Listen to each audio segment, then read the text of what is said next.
Din psixologiyası ilə bağlı olan araşdırmalara diqqət yetirsək, orada da qeyd olunur, bir çox araşdırmalar da qeyd eləyir, insanın həyatına məqsəd və məna qatan ən əsas faktor Tanrı inancıdır, din anlayışıdır. Bunlar olanda insanın həyatında məqsəd və məna olur. Biz eyni zamanda Viktor Franklın görüşlərinə, nəzəriyyələrinə diqqət yetirsək, bildiyimiz kimi o İkinci Dünya müharibəsində Alman kamplarında əsir olaraq yaşayıb və orada bir çox sıxıntılar görüb və həmin sıxıntı gördüyü macəralardan dolayı bir kitab da yazıb. Bir neçə kitabı var təbii ki.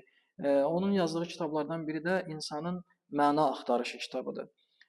Bu məna axtarışı kitabında əsas çətinliklər üzərindən həyata baxış, həyatda qalma mücadeləsindən əsas söz açır orada və onun da dayandığı əsas nöqtələrdən biri Tanrı inancıdır.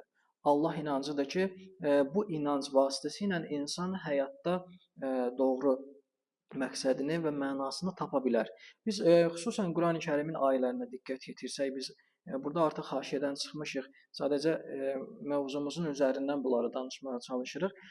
Quran ayələrinə diqqət yetirsək, elə Quran ayələrinin istiqamətinə baxsaq, insanları istiqamətləndirir. İnsanları düzgün şəkildə həyata yönləndirir. Öncə də qeyd elədik, insan ola bilər bəzi məsələlərdə səhv məna verə bilsin.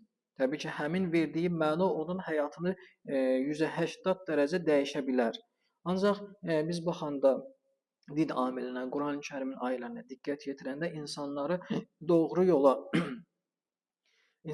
doğru şəkildə istiqamətləndirmə görürük.